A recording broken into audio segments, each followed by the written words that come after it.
Hey, what's up? My name's Jake, and I'm going to do a mixed rundown of something else's new song, All My Fault. Let's take a look.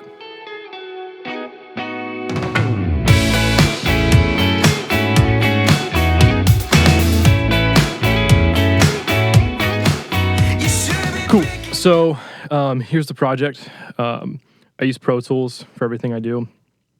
It's the best. No, there's no best at all. Everything works. It's really who's pressing the buttons. So with this project, I like to, like every project I do, I really like to put my own taste on it and like take on it. I like seeing things all the way through. So I recorded the song and the music video, and really just saw this whole entire song all the way through. And that's really important to me to kind of guide it to where it needs to go. So in a mix, there's really only 4 things I care about, and that's vocals, kick, snare, and bass, pretty much in that order. Because if that's the heart of your rhythm and melody, so if those are right, then everything else will fall into place. So I spent a lot of time. We spent a lot of time just focusing on the drums, and I'm really happy with the way they turned out. So what we did, let me play the drums for you first, then I'll tell you what we did. So here's the drums solo.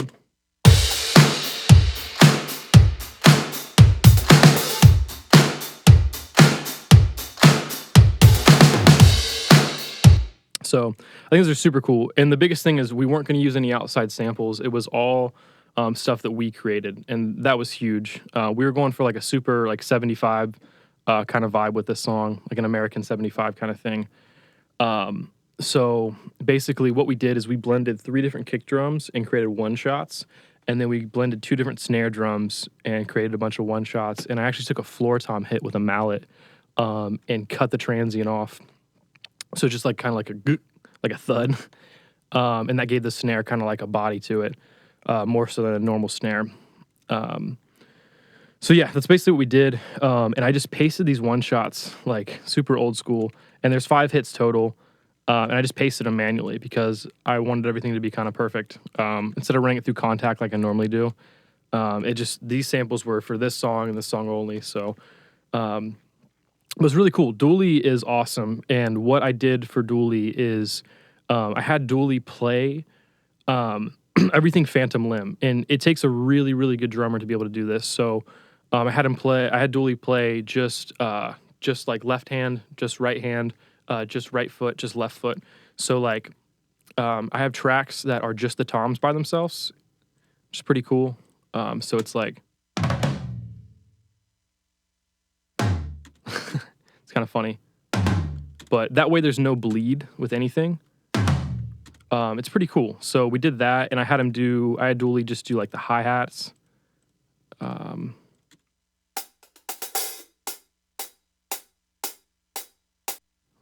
And then I had Dooley also do like an actual full kit, and this is pretty cool. So I have these 4 mics here. I have 2 SM81s as my overheads, so they sound.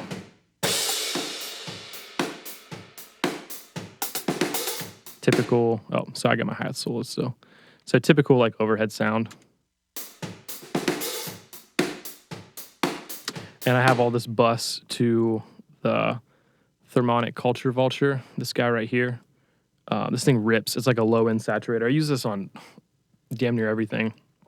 And then just some EQ, Fab filter, just cutting off some low end. Nothing crazy. Shadow Hills. There's like a medium drum groove preset that I start with usually for overheads, and it's just kind of like tapping it, like just touching it. Transient designer on everything, makes your drummer hit harder.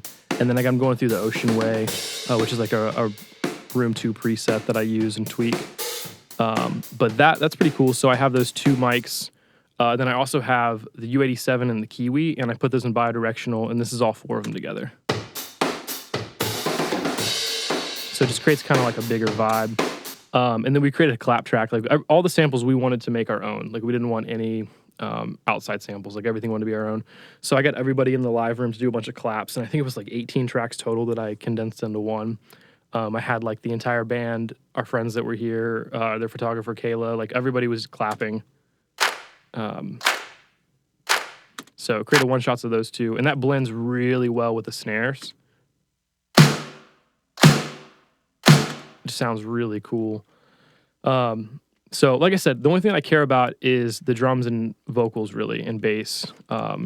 So the vocals are pretty cool.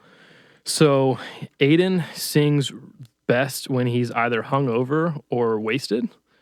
And in this case, he was both. We recorded the song 3 days in a row, and vocals were on day 3, and it was he was feeling it. So let me just play the vocal real quick. I have the committed vocal right here that's just tuned. I barely had to tune him at all. He killed it. But my vocal chain's pretty cool on this song, so I'll play the drums and vocals.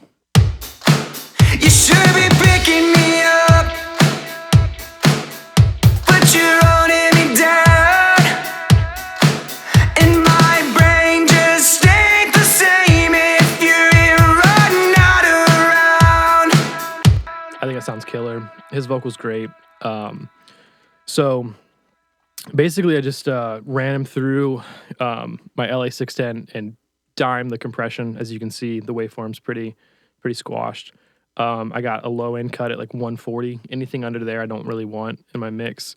GR2, this plugin rips. Joey Surge is the best. Everybody knows. Nobody cares. No. And then cutting off 135 because GR2 kind of gives you some like weird low end stuff with all the harmonic stuff. And then I have this boosted. Looks like 1.6K.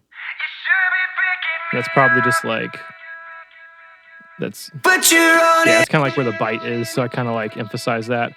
The cool part of this vocal is all the buses that I have. So I got like 4 buses on him, and what I'm doing is I'm running him to, let's see, I got a vocal delay, which is just H delay. This plugin, I don't know what I do without it. I use it on almost every mix. It works. It's great. I got a ping pong delay, quarter note. It's awesome. And then I have him going to the EMT 140. This is awesome.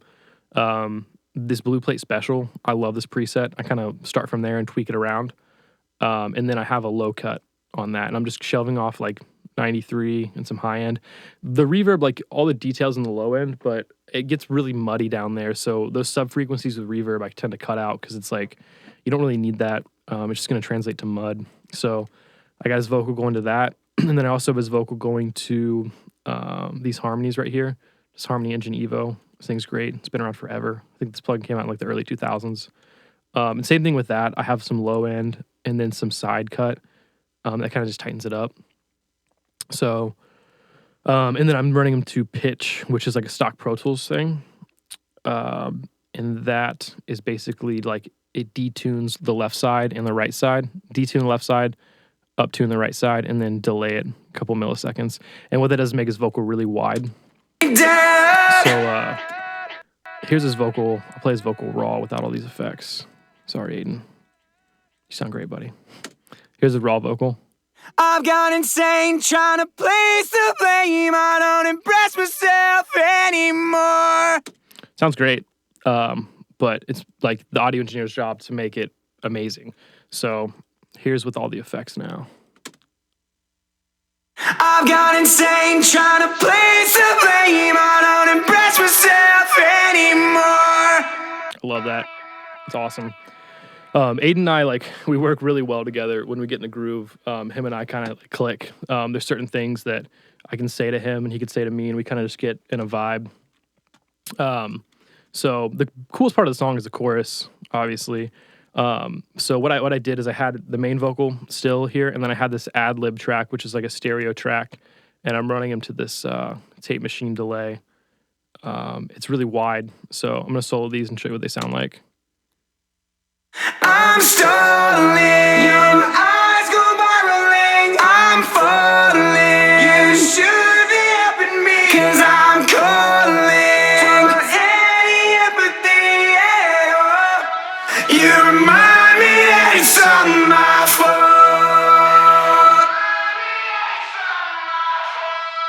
fault. Super cool, rips. So that's like a rough rundown of the drums and vocals.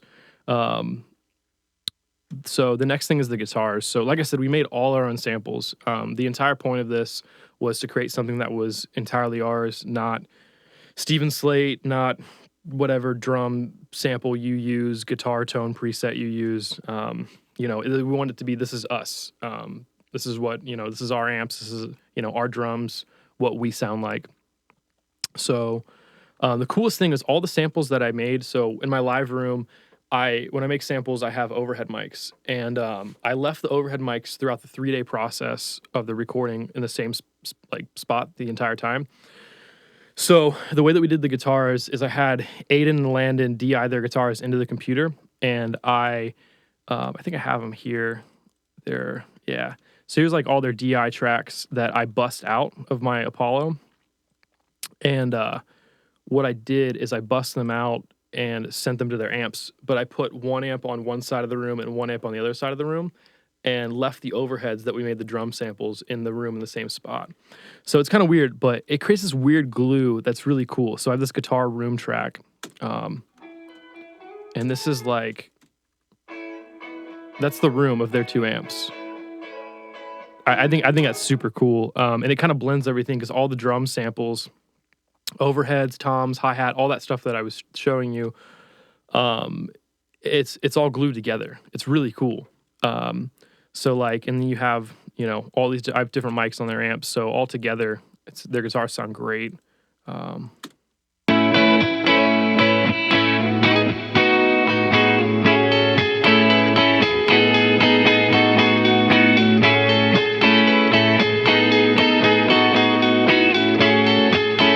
So with guitars, I find less is more. The more plugins I put on a guitar chain, the worse it gets, I tend to find. So I try to get the tone off the rip, and really it's just cutting off some low end, some high end, and maybe like the ear piercing frequencies, anywhere from 1 to 6K, depending on what you're doing. And then I send a lot of stuff to refinement. This plugin is great. It basically just saturates the high end and hurts your ears less. So that's the guitar. And then the bass, Colin's a man, ginger boy, love him. So we sent one bass to the Kemper and one DI. So his bass guitar is actually really, really mid-heavy. There's a lot of mid-range in it, and not really doing too much to it. I chopped it up, obviously, and used Beat Detective and got it really tight. But our buddy Kyle, we had him play Moog Grandmother underneath.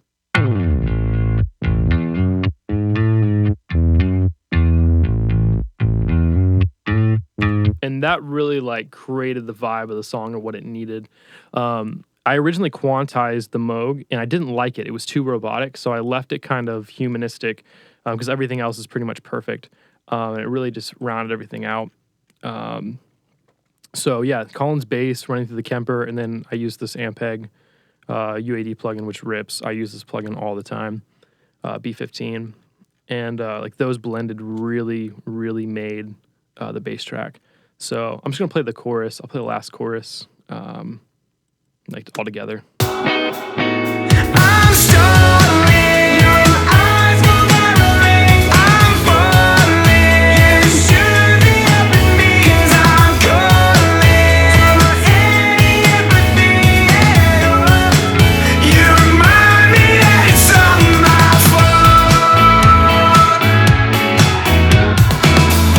fault. Sounds killer.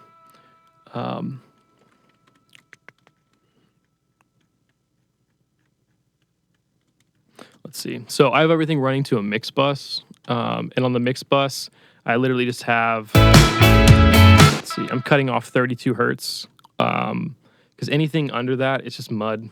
I don't want it there. And then side EQ, I'm cutting off 95. The sides kind of gets muddy, get lost. I'm running everything to this Fab Filter multiband, and I'm kind of just ducking, not much, but this low mid.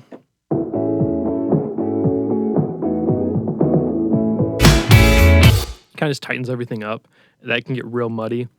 And then on my master, I'm using Ozone 7. Just couple little things I do there that I can't show you. But that's pretty much it. And then obviously FabFilter L2, oversampling and dithering, because apparently that matters. But nothing really crazy. That's about it. So I'm really happy with the way this project turned out. And yeah, cool.